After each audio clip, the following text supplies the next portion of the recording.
Siwan linked with the 12 sisters that weren't holding Logain's shield, and wove a weave to cut Logain's head clean off, keeping it just before completion. If you draw upon the one power yourself, I will assume that you intend to kill us, and respond in kind, she said. I will not need long. Consider yourself warned.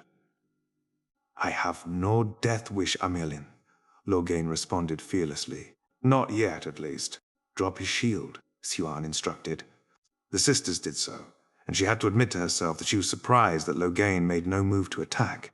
She couldn't know for certain whether he drew upon Sedin, but she did not think so. In order to join a circle, you must almost touch the one power, but not quite, she explained. I will do the rest. Logain nodded. Nodded! I am ready. Siwan reached out, and suddenly a violent torrent coursed through her. Immediately, she brought the volume down as much as she could, although she gasped nonetheless. It was impossible to control, as if she was being washed away by it. You must seize it, Logain said. Force it to do your bidding. Siwan's upbringing had left her too practical to ignore the words of the expert, no matter how ridiculous it sounded, and indeed, after a few seconds, she managed to take control of the trickle of Sedin, while simultaneously surrendering herself to the Sidar from herself and the 12 other sisters. It feels so strange, Siwan noted. And you are impressively strong, she said, looking again at the false dragon. He was far ahead of any Aes Sedai Siwan had ever met in power. No wonder they had needed so many sisters to contain him. Logain merely smirked at the compliment.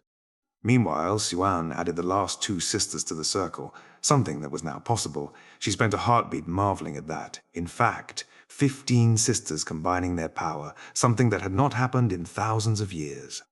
Do you feel the taint, Mother? Vedin asked. Do! Siwan had to admit to herself that she needed a moment to find it in Sedin's raging torrent. When she did, however, it is unmistakable, she said. It feels disgusting and unnatural, like I have only experienced when I traveled to the Blight. A film of wrongness over something that otherwise feels as pure as Sedar does. She turned to Elida. Daughter, I will pass the circle to you first. Once you are confident you can recognize the taint, move it along until we have all felt it. They did so, and every single Aes Sedai first showed surprise at Sedin's wild flow, even with Logain's contribution to the circle squeezed as it was, and then disgust at the taint. Finally, the lead of the circle returned to Siwan's hands. She wove the deadly weave again, ready to kill Logain at the first sign of hostilities, and spoke up. I will release the guards from this circle. They will reform their previous circle and hold a shield ready. Logain, once more, if you show any hostile behavior, I will assume you are intending to kill us. Siwan released the 2 sisters, waited until the shield was ready, and then released Logain. Shielded him. They successfully did so, and Siwan let out a deep breath as she released her circle fully. What now? One of the blue sisters asked. One of the blue sisters asked. Now, we wait for several days, Siwan said. The information I received was somewhat cryptic, but will hopefully make sense soon. And I will grant even this is valuable knowledge. I'm not sure what good it's going to do, a white said. Neither am I, Siwan thought to herself. But she trusted Moiraine. We will reconvene with this group when I say so, she said, concluding the meeting, and everyone went their own way. As Siwan left the cells, she couldn't help but spare one last glance back to Logain. His power had been immense. Would someone like him be able to square up against the Forsaken, or were they yet more powerful? And before such concerns became relevant, she would first have to arrange a better living space for him. Rest was uneasy, as was to be expected in the Blight. Even at night, in what should have been early spring and far to the north, most members of their party were bathed in sweat, and even Rand and Moiraine did not sleep properly. The following morning, they left early, deeper again into the Blight. By now, Rand could recognize the wisps of the weaves that hid the eye, allowing him to follow the trail. He called Moiraine and Lan to him. "We'll have to go off the path if we want the quickest route to the eye," he said. The pair communicated with merely a glance. "If you can bail us out if needed, yes," Lan said. Ran nodded. "Then that's what we'll do."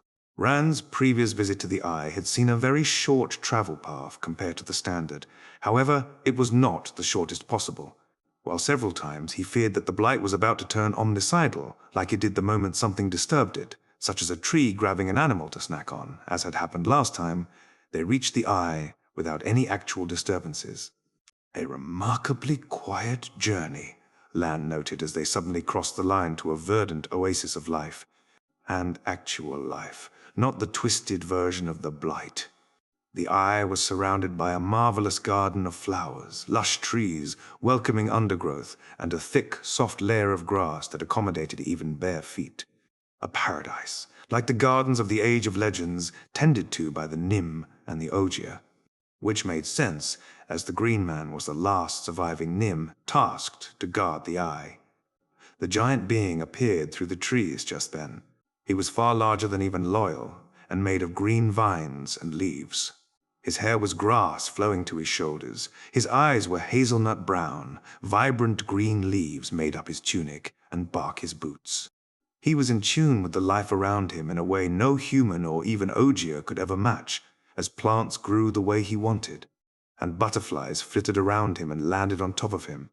The only thing marring the perfection was a long scar running across his cheek and temple, where his vines were brown and withered. It was the technology that had birthed beings like the Nim which Agenor had corrupted to create the Trollocs and other shadow spawn, in the same way the Dark One tainted everything and everyone he touched. But now was not the time to think about that. "Where'd have come?" The Green Man spoke, his voice a deep rumble. "It has been a very long time since anyone found their way straight here, not because of their need, but because they knew the way." His eyes found Loyal. "And welcome to you too, little brother. I have not met enough of your kind in recent times." Loyal scrambled from his horse and bowed. "Wow." "You honor me, Tree Brother." The Green Man smiled and put his arm around the Ogier's shoulders. "Hey! There is no honoring, little brother. We will sing tree songs together." His eyes roamed more of the party. "And a wolf brother too. Do the old times truly walk again?" "They do," Rand said, being next to draw the being's attention. "You must be a child of the dragon." Grand chuckled. "In a way, but I am the dragon too." The Green Man blinked in surprise. "So it has come again. I have feared this day." "We are prepared," Rand said. "You are certainly not what I expected from the return of the dragon," the Green Man said. "I imagine you will wish to see the Eye?" "Yes, please," Rand said. "Follow me, then." The Green Man led the way through the verdant garden and brought them to a hillside with an arched opening carved from the stone. The arch itself was white, and its keystone was a circle, halved by a sinuous line, with one side being rough and the other smooth, displaying the ancient symbol of the Aes Sedai. "I will not go in with you," the Green Man said, breaking the silence that had fallen upon them. "It makes me uneasy to become too close." Rand nodded. "Thank you for guarding this place all these years. Even now, I feel the might of the shadow pressing down." "You best not dawdle, dragon. I hope I may see you again." He inclined his head and retreated into the forest. "Let's go," Rand said, leading the way through the arch and into a hallway that sloped gently downwards. It was wide, more than large enough to accommodate even Loyal, and entirely smooth, a relic from a different age. A soft, ambient light illuminated everything, despite its source being unclear. They walked for a while until finally Moraine spoke up. "There it is." The corridor opened into a vast, domed space illuminated by glowing crystals dotting the ceiling. Below, an oval pool filled the cavern, leaving but a 5-foot walkway around it. "What is that?" Matt asked uneasily as he glanced over the liquid. "It doesn't look like any water I ever saw." Before Rand could respond, he kicked a loose stone over the edge. It slid down into the pool without so much as a ripple on the surface, and then began to swell, growing larger and blurrier until it was transparent, and then no longer visible at all. "Sidene," Rand said. "This is pure, liquid Sedin, like can only be made by men and women working together. And it's why we are here, remember? This Sedin, all of it," he gestured to indicate the whole cavern, "is untainted. This is the reserve I will need to use to fight the Forsaken without allowing the taint to get any more of a hold on me than necessary. And hidden below it are two important items, the banner of the dragon, which will be my flag, and the horn of Valere." Several people drew in a shocked breath at the revelation of the latter. "The horn of Valere," Matt whispered reverently. "To summon the heroes of old, to battle the forces of the shadow." "Do remember what the prophecy of the horn says," Rand cautioned. "Let whosoever sounds me think not of glory, but only of salvation." They stood in silence, gazing over the pool. "And now?" Egwene asked. "Now we wait," Rand said. "As we talked about earlier, I expect Agenor and Balthamael to show up either today or tomorrow, but more likely today, perhaps even within an hour. After we've dealt with them, I will seek out Ishamael, and then I must intervene at Tarwin's Gap." "Why is that?" Moraine asked. "Oh, the last time around, Shianar was dead lost at the Gap," Rand explained. "I somehow found myself traveling there and destroying the Trolloc army while barely in control of what I was doing. It was a strange experience, which I still do not quite understand." Rand turned around and led the way back to the surface, the others following behind him. As he walked, Rand drew a trickle of Sedine out of the eye, so little that he could hardly even see the cord that led back to it, a visual representation only visible to those who could use Sedine, much like the glowing aura female channelers could see, around women who were at that moment channeling. He would warn Moiraine to be ready herself if it wasn't for the goosebumps that had appeared on his arms cluing him in that she was already channeling. The rest of their party seemed to be on guard, all of them, even Lan, sticking slightly behind Rand and the trained Aes Sedai. When they arrived back in the garden, they looked around carefully. Rand could not sense anyone channeling Sedine, but that did not mean much. Not only was it possible the Forsaken hadn't seized it yet, it was also possible to use a weave to hide that you were holding it, or even that you had the ability to channel at all, both of which Rand had already placed on himself. "I don't think they're here yet," Rand eventually said. Even without looking behind him, he could feel everyone relax minutely.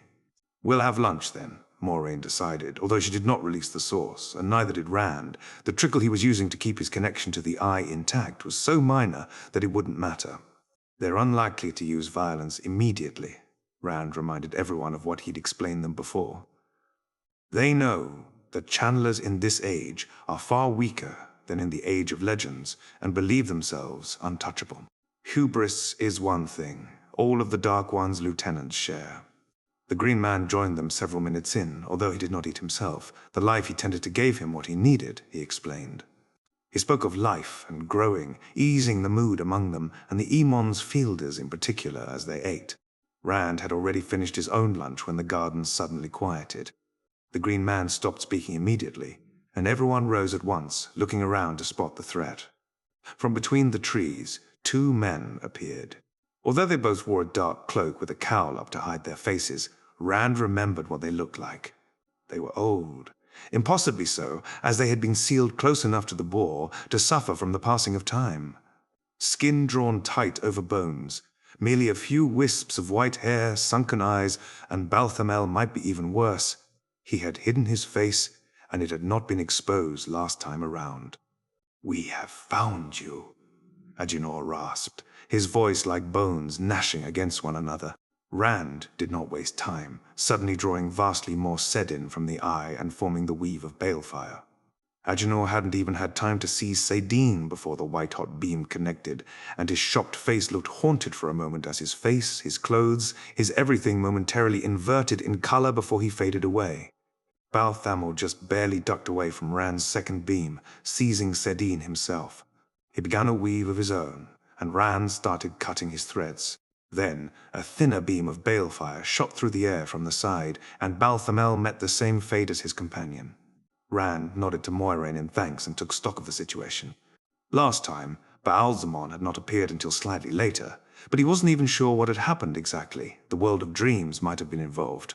"I didn't think the Forsaken would die that easily," Matt said, although his voice was a bit higher than normal. "And the others probably won't," Rand said. "For all intents and purposes, I just showed my hand. Stay here. I will seek out Baalzamon. He has no interest in any of you right now, so the danger should be gone." "Be careful," Moraine said. "I will," Rand promised, before weaving a gateway to the top of the hill on the side of which the eye was found. The other side was a cliff, the same that had cut off Rand's flight from Agenor the last time around, and had marked the edge of the Green Man's garden. That time, he had been looking merely to get away, not even realizing when Agenor burned himself out in an attempt to draw more and more from the eye, and it had put him at Tarwin's Gap. From there, he had ended up fighting Baalzamon, almost certainly in the world of dreams.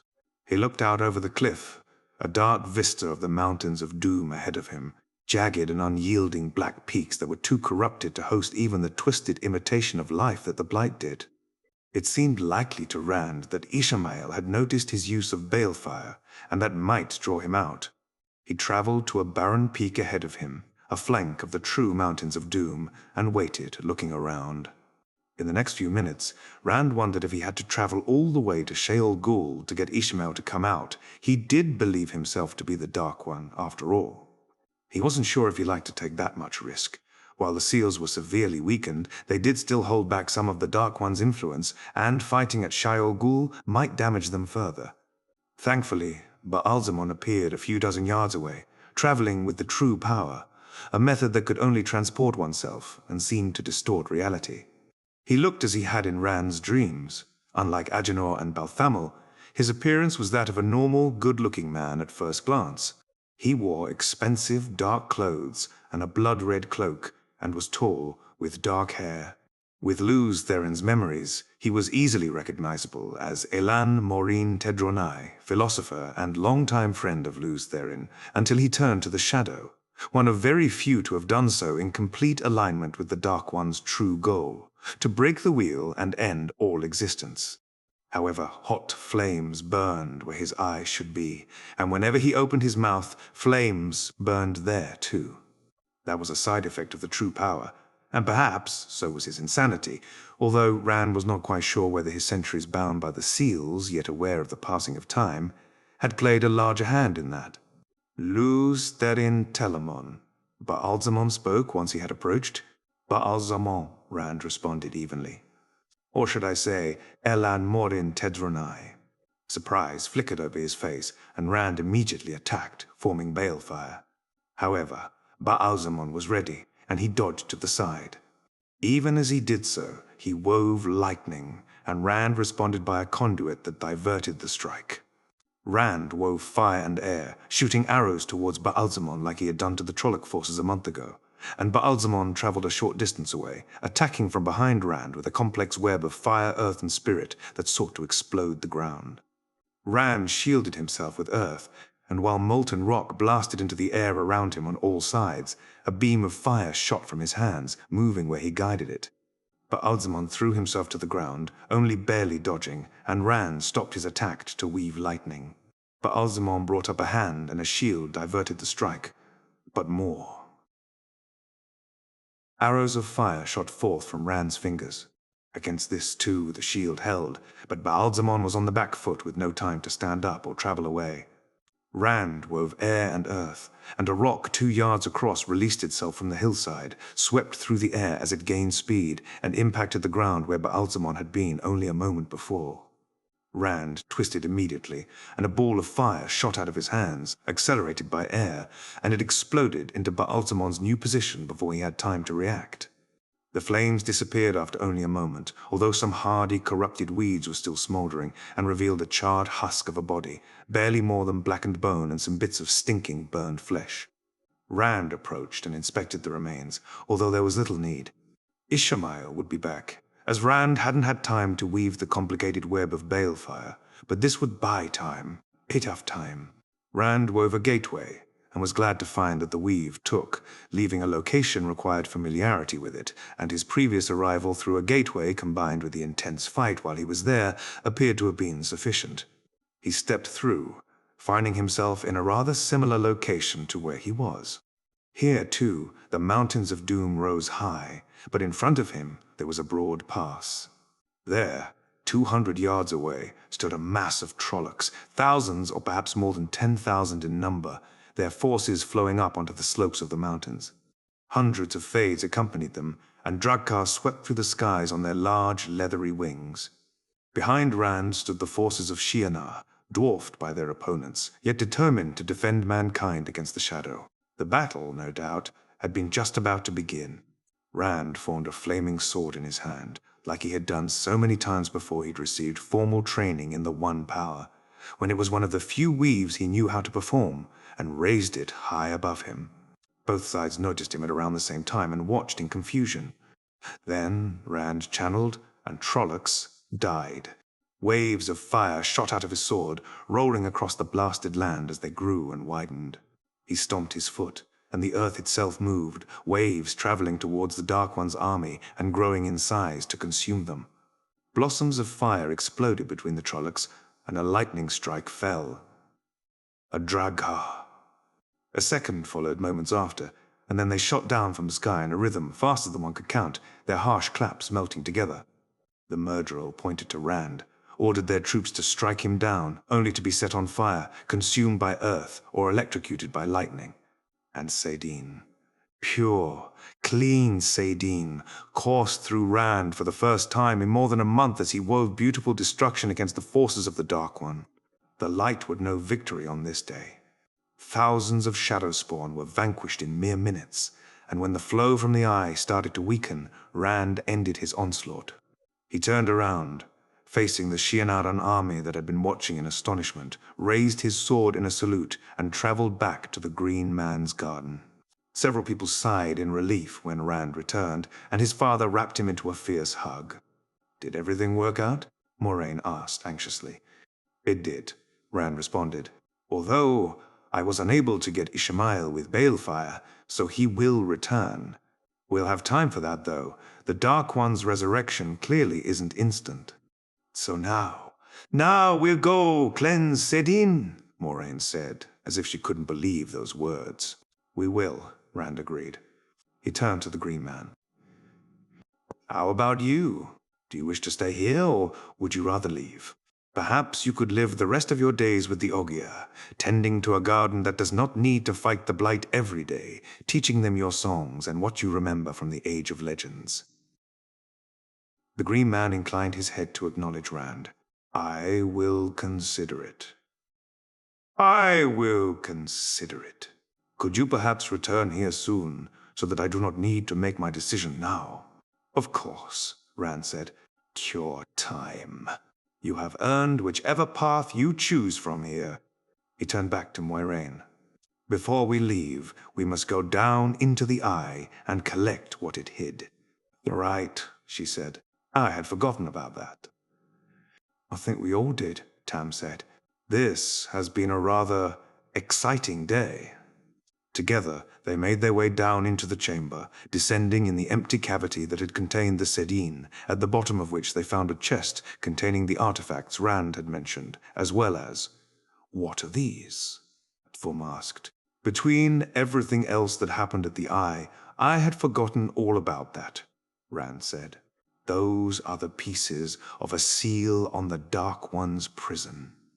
As far as I am aware, all 6 other seals should still be intact right now, although weakened like this one." Moraine, unsuccessfully, tried to snap a piece into 2. "Don't bother trying that," Rand said. "While they grew weaker later on, these pieces still have the qualities of Quendila. I remember Lan lost a good dagger attempting to scratch one. It is moments like this that make me wonder why I was stupid enough to demand to come with you," Egwene remarked. Rand hugged her gently. "Ooh, because you didn't want to be left out while we went and saw the world. And besides, do you not enjoy your lessons with Moiraine? And do you not want to learn better control of your gift?" She smiled up at him. "Ah, yeah, I do." He grinned. "And also, you're too darn stubborn to not leave your mark on the world." She punched his chest in mock offense. Anyway, Rand said, letting go of her, it's time to get a move on. He led the way back up to the surface and looked up at the sun. We'll have to continue into the night if we start now, he told Moiraine. But I'm thinking that might not be a reason to delay. She nodded. You're right. The earlier this is done, the better. Link with me, please, Rand said. Moiraine did so, then handed him control. Like they were used to doing by now, Rand minimized the flow of Sedin and used Moiraine's Sedar to weave a gateway to a hilltop overlooking Shadar Logoth, the same place where he had performed the cleansing last time around. Everyone went through the gateway, and once Rand closed it, he immediately opened a new one. Back in Faldara, Lan had bought a tent, which was stored together with some other commodities that belonged to him, even though he had no interest in them. This gateway led there, allowing them to grab the tent unseen without having to carry it into the Blight. Once they'd done that, Lan and the other men started setting up the tent, while Rand created yet another gateway, this one to Ruidian. He and Moiraine stepped through. This is amazing, she said, looking around in wonder. Around them, the only city the Isle had ever known was laid out, grand despite its abandonment and the permanent cloud cover above muting the light. However, they weren't here for sightseeing, and Rand's attention was immediately on the many ter'angreal that were scattered across the large plaza. He led the way through them, and Moraine's wonder focused on them too. They're all ter'angreal? Yes, Rand said. Once I've established things in Tyr, I intend to return here, probably with a few browns, to start cataloguing all of this. There's a lot that may be of use. And over there in the distance, you can see Avendasora. Moiraine looked that way. In the previous timeline, Matt managed to get himself hanged on its branches. You're kidding me. I am not, Rand said. I had to perform first aid on him to get him to breathe again. He made a deal with the Eowyn without knowing the first thing about them. He's lucky they didn't kill him outright. Matt would win a game of dice against the Dark One. A dozen yards over, he spotted the access key to ter'angreals, and he made his way towards them. You're serious, are you not? I am, Rand said, picking up the female figurine and handing it to Moiraine before picking up the male figurine himself. I don't have any idea where he gets it from, but he can genuinely rely on dice to roll badly when he wants to lose and roll well when he wants to win. Perhaps the pattern just likes him. Or perhaps not, considering he ends up in situations that get him hanged in the first place. He created a new gateway back to Shadar Logoth, and they again stepped through. All right, we're ready to begin, Rand said. The men stopped where they were busy setting up the tent to listen. To recap, Moiraine and I will be busy together during the cleansing. While we're doing that, all you have to do is watch. It'll take quite a few hours, likely well into the night. Once we're done, we'll fall unconscious and remain so for a few days. That's why we've got the tent, of course. I'm sure you can all find ways to occupy yourselves. When Moiraine and I have recovered, we will travel to Tyr and go from there. He sat down on the grass, Moiraine opposite him, and they placed the ter'angreals in between them. Rand drew Sedar first, reaching out to the ter'angreal through Moiraine, who he was still in a circle with. He drew more and wove a conduit, connecting the male half of the source directly to Shadar Logoth in the distance. It defied the mind, having simultaneously no length and an infinite length. Only his knowledge from the Age of Legends even allowed Rand to indirectly grasp what he was doing, and he marveled at the fact that he'd even been able to come up with this and pull it off without that knowledge. Still, this time he understood far better what he was doing, and he started drawing Sedin through the conduit. It could not possibly mix with the Sedar, being as inherently opposite as it was, and instead the Sedar squeezed the flow of Sedin to speed it up faster and faster. The Sedin reached Shadar Logoth before it reached Rand, and there, in that city of man-made evil, of evil that hated the shadow as much as it hated mankind, the taint remained behind. Although at first it was merely a minuscule shift in Sedin that even hinted at this happening. Now stripped of the taint, clean, safe to use, it flowed through Rand, and he let it flow back into the source without further use. By his best theory, based on the most sophisticated philosophy from the Age of Legends, the total amount of Sedin and Sedar was finite, but whenever it was used, it would return to the source, ready to be used again, making it infinite in practical use. To cleanse Sedin, then, required Rand to channel all Sedin in existence, continuously stripping the taint away from it without letting it infect his mind. This was the use of the Shoidan Kal. Even though they had not envisioned it when they originally made the Sa'angreals and their access keys, Rand suspected the pattern had. A blaze of Saidar being channeled drew Xuan's attention. Hey! She looked up from the paperwork she had been fighting towards the southwest. Even as she did so, it grew stronger.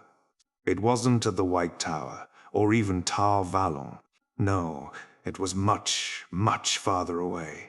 The fact that Xuan could even feel it, hundreds of leagues distant, showed just how completely insane the amount that was being channeled was. You will know when will be the right time for this. Xuan found herself walking to the window in shock. Moraine, what bloody insanity were you up to? She looked out over Tar Valon, Dragon Mount visible to her right, but no matter how far she looked, whatever was happening was far too distant to see from here, even with a vantage point this high. In fact, she walked over to a map of the Westlands that was hung on a wall. The channeling came roughly from the direction of the two rivers, and if Moraine could travel, then she and the Dragon Reborn could be anywhere, including his home. Xuan contemplated her rather limited knowledge of what was going on, although it was still better than any other Aes Sedai except for possibly Elida, but likely not even her, could manage before coming to the decision to go to the hall. No doubt, a session would have been called by the time she arrived there, even though no one would have any idea of what was happening. She collected Lean, her keeper of the chronicles, and hurried down the tower. Indeed, when she was halfway there, a breathless novice almost barreled into them and told her that a formal meeting was being called by the Red Sitters. And while Xuan would normally be eager to whine, at least to herself, about the Red Aja trying to obstruct her every move, she could acknowledge that in this case, they probably just wanted to know what that blasted channeling was. And if they hadn't called the meeting, another trio would have done so within a minute or two. They quickly arrived at the hall of the tower, that vaunted nexus of Aes Sedai politics and power, where the people in charge of the most powerful institute in the world convened. To bicker like children, if you asked Xuan what she thought of the hall. Lean went in first, calling the traditional announcement of the Amelin seat's arrival, and Xuan hurried to her spot as soon as she could, seeing that 18 of the 21 sitters had already arrived before her. What's going on? Janya Frende of the Brown Aja demanded immediately. Has the sitting already been opened? Xuan asked, as two missing sitters walked in. Not yet, Lelaine Akashi, the eldest sitter, said. Teslin, if you would. Teslin, a red and the youngest sister present, opened the sitting, briefly interrupted when Dosine, of the Yellow Aja, arrived last. With that second bit of ceremony over, all eyes went to Xuan. What's happening? What's happening? Pevara asked. Despite Xuan's earlier internal grumblings, she had to admit that Pevara was one of the more tolerable Red Sisters. I don't know, Xuan said simply. Does this have something to do with your experiment yesterday? Velina of the White Aja asked. News had spread quickly, and many Aes Sedai were disapproving. In fact, just this morning Xuan had spent several hours defending it in the hall, with the final conclusion being that she'd better not pull something like this again. Elida's involvement might well be the biggest surprise to everyone. She was quite influential in the Red Aja thanks to her strength in the One Power, and had probably helped alleviate any harsher consequences. As far as I am aware, linking with a man in Tar Valon does not cause a woman on the other side of the continent to channel impossible amounts of Cedar, Xuan said dryly. I can assure you that I am as curious as you are what is going on there. Of course, it wasn't that simple. Dozens of our Sedai filled the viewing areas surrounding the hall as Xuan and the other sitters talked in circles, with the initial questioning of Xuan eventually turning into an overly elaborate conversation that boiled down to no one has the slightest clue what's going on. After 2 full hours, with that impossible channeling still going on out there, possibly in Two Rivers, possibly not, the sitting finally closed, leaving everyone as clueless as they had been. Tomorrow, Xuan would call together the group from yesterday and perform the experiment again. She was rather curious what could possibly have changed. Amis, wise. One of the Tawadat Ayel opened her eyes in the world of dreams. Soon, she was joined by 3 other dreamers, Bear, Melaine, and Shana. "I hope you could clarify what's happening," Bear said. The elderly woman had lost none of her strength of personality with age. "A little, but not much," Amis replied. "As I'm sure you've already heard, we have felt extremely strong channeling to the west, across the spine of the world." Bear nodded, and Melaine corroborated Amis's claim. "I suspect this is related to the changes we have seen in our dreams for the last month," Amis continued. "I believe the time for our seekers is already running out." "We just sent them," Melaine exclaimed. "Hey!" "We did," Shana said. "But if unprecedented things are indeed happening, the dreams have never been as unreliable as they were this past month." "But only if their visions crossed that one day," Bear pointed out. Indeed, visions from before that day had become unreliable, but visions from after that day seemed as accurate, which meant plausible, but not certain, as they had always been. "And perhaps that is why we must hurry," Amy said. "We thought we should start preparing to search for he who comes with the dawn, and suddenly our dreams are pressing us to seek him immediately, like we had been dallying for a year." "The Seekers will only just have crossed the Dragon Wall at all," Melaine said. "I had a dream 3 nights ago," Shana said, "of he who comes with the dawn, inviting the Seekers into his seat of power, the Stone of Tyr. Only I was there as one of them. He offered us shade and water, as an Aiel would, and he spoke to me and Ruach." "What did he say?" "What did he say?" Melanie asked. "He asked us to embrace our new purpose," Shona recounted. "To leave behind our forsaken oaths from the Age of Legends and join him, so we may spit in Sightblinder's eye on the last day." All 4 remained silent as they digested the vision. Dreams were often not literal, and could mean something very different from their obvious interpretation. Even when they were, they might not come to pass at all. The dream could be literal, in this case, a direct precognition of what would happen in a few weeks, although without Shana there. Shana's presence, then, was symbolic of he who comes with the dawn, extending this request, this offer, to all clan chiefs and wise ones, and through them, all Aiel. It could also be metaphorical. Many wise ones across centuries had feared that the breaking of the Aiel, which the prophecy of Ruidians spoke of, was that the past of the Aiel as oathbreakers became public knowledge and would drive them to despair. Perhaps the invitation of he who comes with the dawn, then, was simply the practical reality. That those Aiel who did not fall to despair would adopt this new purpose. Perhaps it was different from that, even, and they would swear a new oath. Perhaps he would reforge the Aiel by force. And, of course, perhaps none of this would come to pass at all. It did not seem like a warning of something to avoid, but even that could never be quite ruled out.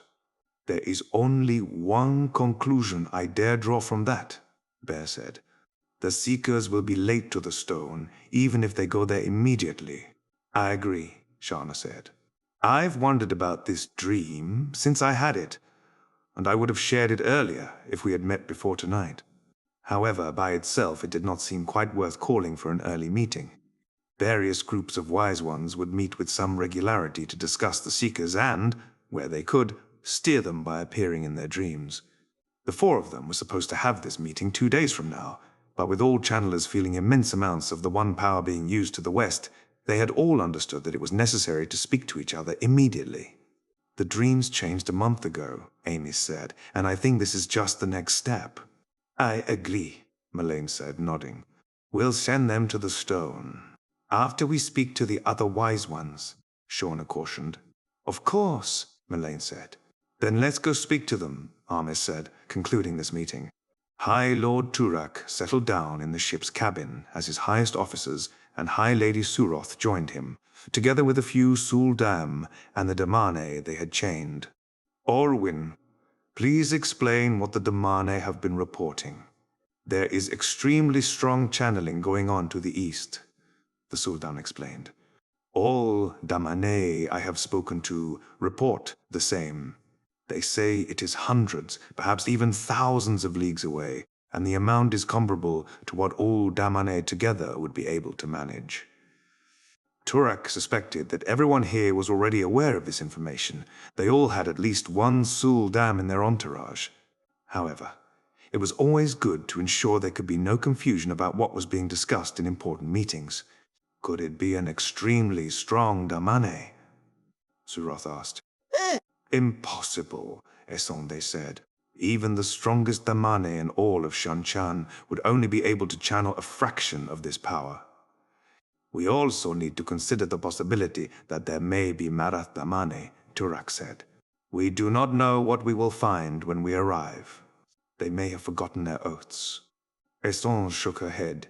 Despicable as they may be, Marath damane are no stronger than damane. Captain General Kenna, what are your first thoughts regarding the military side of a potential invasion? Turak asked.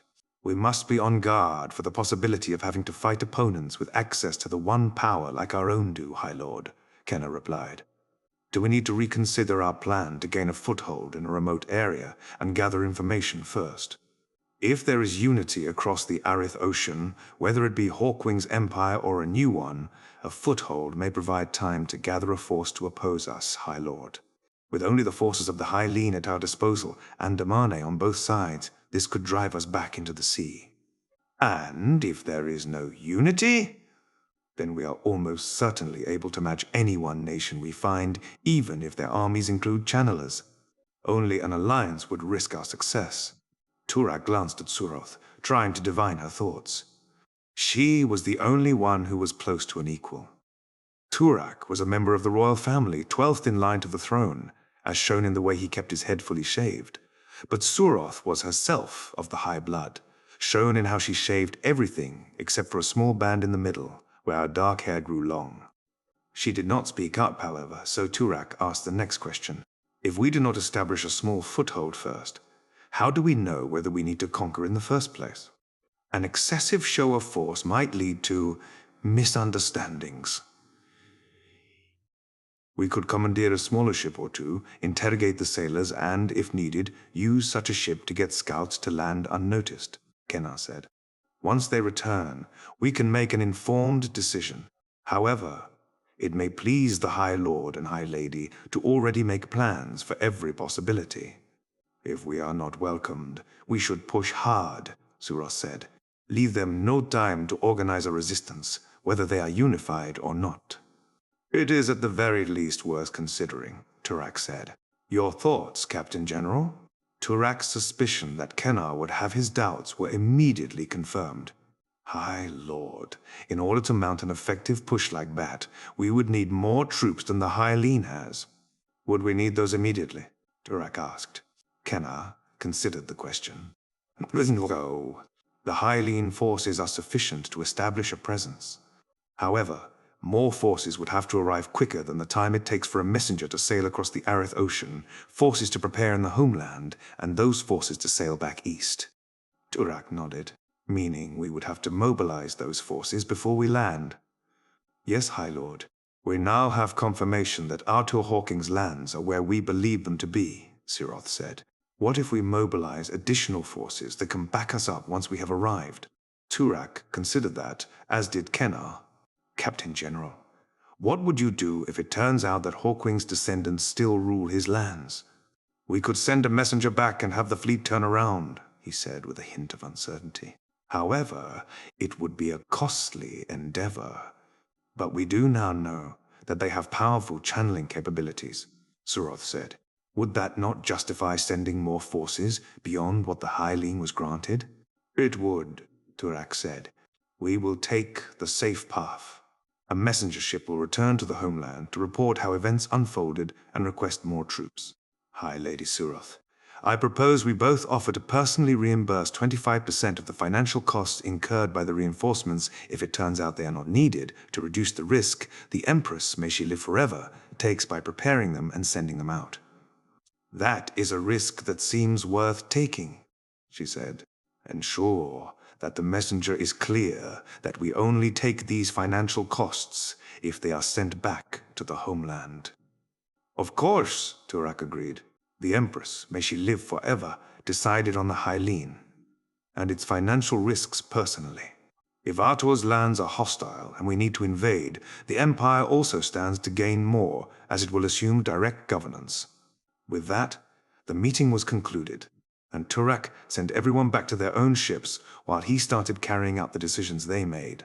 Night had fallen over Shadar Logoth and its surroundings, yet still Rand and Moiraine were channeling, doing whatever it was that had formed a large black dome inside the cursed city. Egwene was bundled up in warm clothes, even though it wasn't quite as cold as previous nights had been.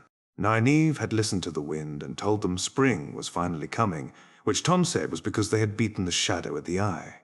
The Gleeman had also told them of Arid Hole and its downfall, until it became the twisted, empty husk that was the Shadar Logoth that lay in front of them. Now, it was partially consumed by the half-sphere, and all of them were watching it. No one wanted to sleep while a miracle of a magnitude that had not been seen since the Age of Legends was happening in front of their eyes.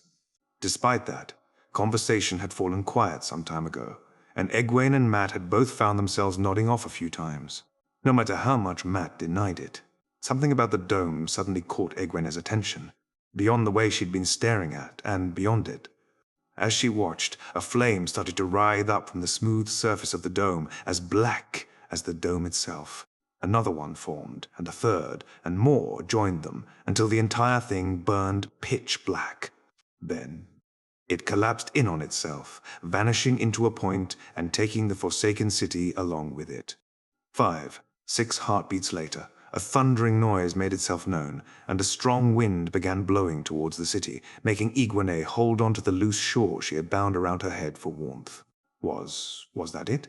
She asked as she realized the channeling from right behind her had stopped. She turned and saw that both Rand and Moiraine had slumped over. Nynaeve was already on them, checking their health, and Egwene joined her at Rand's side. "Moiraine is fine," Lan said. "However, she is incredibly tired." "Rand is as well," Nynaeve said. "I can only assume that they succeeded. Mat, Perrin, get over here. Help Lan and Tam to carry them into the tent. We'll have to wait for them to recover before we can go anywhere."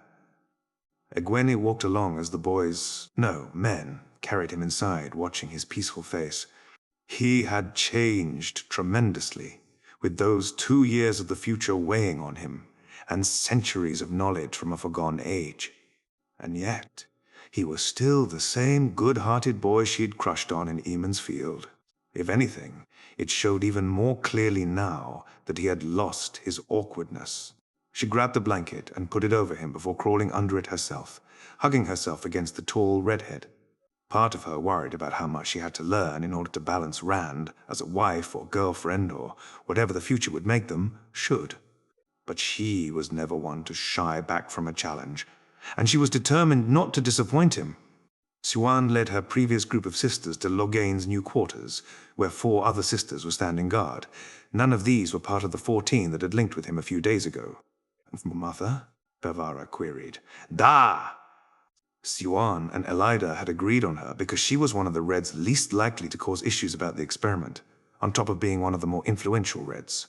"Regulars, what will the exact experiment be today? You did say we would have a second experiment, but I don't see the use in just repeating the same thing. We've all felt the taint."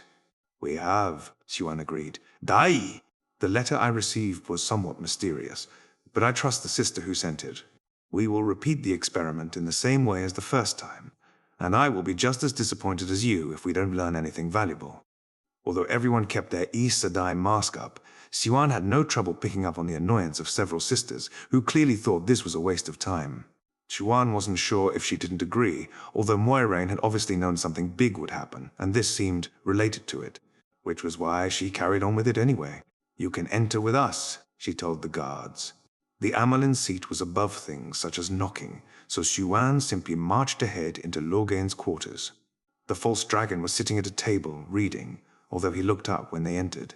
"There you are again." "Here we are again," Siuan said. "We wish to repeat the experiment from earlier." "Just the same thing again?" he asked. "No! Didn't do much beyond passing the leadership of the circle around, did you?" Grising. A mouthy, false dragon. As if this experiment wasn't silly enough yet. The worst thing was, They couldn't even do much about Loghain mouthing off. Unless they wanted to resort to torture or corporal punishment, he was already going to face the harshest sentencing he could possibly receive. He simply had nothing to lose by being abrasive towards his captors. Yes, just the same as the first, Xuan said, trying not to let her frustration shine through. Same deal as previously. You make any seemingly hostile move while unshielded, I execute you. Don't worry about me. I like living. Right now, at least. Even if I somehow got all of you, I'd never get the rest of the tower. Link with me, Xuan instructed, drawing 12 sisters into her circle. Drop his shield. The guards dropped Loghain's shield, and she reached through him. Again, she felt herself momentarily overwhelmed by the torrent of Sedin, pushing her and trying to crush her in. Its wild flow, but she had expected it this time, and immediately squeezed it to a trickle. Loghain gasped. She looked at the false dragon, his face showing pure astonishment. It's gone, he exclaimed. The taint is gone. Several sisters gasped in turn, and Xuan frantically searched through Sedin, seeking that same disgusting film she'd felt previously. And she could not find it. Belatedly, she added the last 2 sisters to the circle, while all 19 sisters in the room shared looks of surprise and, yes, even shock with each other. Is that true?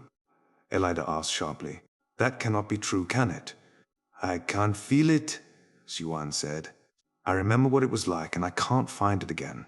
I feel like I should be able to sense it. Let me try. Xuan handed the leadership of the circle off to the red. Impossible, Elida muttered, a look of consternation on her face. Eventually, she shook her head. I cannot feel it either. Forvara. She handed off leadership, and one by one, each of the sisters confirmed with their own senses what sounded too outrageous to be true. This is amazing, Varen said, still sounding somewhat absent-minded, although if she was already thinking about the consequences, Xuan could not blame her. It must have to do with what happened yesterday, right? It has to be connected, Logan said. I felt it too. It wasn't only Sadar. There was Sedin involved too, hundreds of leagues away. When Moraine had written about surprises, Xuan thought she would be ready for everything that might get thrown at her. Not this. No one in the entire White Tower had been ready for a Dragon Reborn whose first public act was to do the impossible and cleanse the taint. She addressed the guards. Ready the shield. Loghain will remain shielded until we have had time to respond to this development. His punishment, including whether or not he will be gentled, shall be decided after that. She released several sisters, then released Loghain. Shield. Once the false dragon was shielded again, she released the rest of the circle. I wish to have some time to speak to Elida. She is the one to have most recently spoken to the sister who suggested this experiment. Pavara, I will contact you once we've concluded our meeting, so that you may call a sitting. I'm sure everyone here wishes to share what we just learned. I may wish to call Elida as a witness if she may know more, Pavara said. That is acceptable. I imagine everyone here will be asked to witness before the hall today. But please allow me to speak to her first. Pavara nodded. I find myself in a rather good mood after what we just learned. I will wait, Mother. Xuan led the way out of Loghain's quarters, Elida just behind her. The Red seemed just as eager as her to have this conversation, something that Xuan, just this once, did not care about.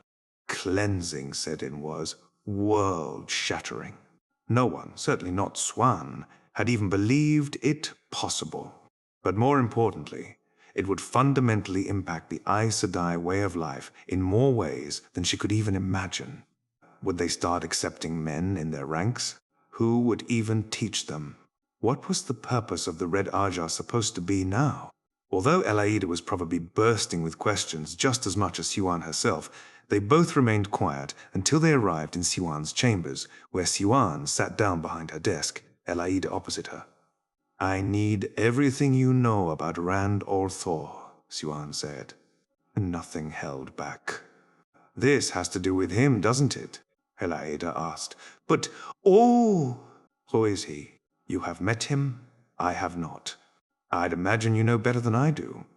Mother, with all respect, I remember who Moraine Sedai's best friend was before she was raised to the shore. I know precious little beyond Moiraine's rather mysterious letter, Xuan said. I certainly did not have even the slightest reason to believe something like this might be coming. I merely executed the suggested plan, which, I will acknowledge, I did because I trusted her. I would say that trust has proven itself. Elida nodded in acknowledgement. Itahole. When all Thor was brought before the queen, I had a foretelling. It said he would be the eye of the storm and an isle of calm in a sea of destruction, among other things. From a foretelling I had years ago, reinforced by this one, I have reason to believe Tamon Gaidon is coming, and all my actions since have worked towards preparing for this. Then we align on that, Xuan said. Although the foretelling that has motivated me in this regard was made by Gitara Moroso, shortly before her death, I only knew of it because I was present when it was made. I feared the dragon's return and the chaos he would cause, Elida said. When I had my foretelling last week, part of my mind went to the possibility that all Thor could be the Dragon Reborn.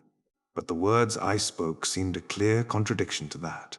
How could the Dragon Reborn be the eye of the storm and an isle of calm in a sea of destruction? Now, he is the Dragon Reborn, Xuan said plainly. If Elida was willing to share dangerous information with her, she would return the favor. What she'd heard so far implied their goals might well align closely. You knew. Gitara's foretelling told of his rebirth, Xuan said. Moraine has spent the last 20 years trying to find him. He was raised in 2 rivers, yet he knows the correct etiquette, Elida said. He held himself like a lord at Morghese's court, yet he was at home between his friends in the inn, too. He was confident and self-assured, in a way even many nobles cannot match. A true leader, as my foretelling also said, and someone who will lead, something that seems obvious now. And, while we do not know the method besides using extraordinary amounts of both Sedar and Sedin, he cleansed the taint, Xuan said. And not by accident. While Moraine's letter did not speak of it, she clearly knew this was going to happen. Which also means she trusted him. Enough to do this immediately, in fact. And, I suppose, we can also answer the question of how she learned the weave of traveling. A fish cannot teach a bird to fly, Elida said. But perhaps a bird can teach a fish to swim, Siwa replied. I can tell you there are many birds fully at home in the water. Then again, that is not what the saying is meant to convey.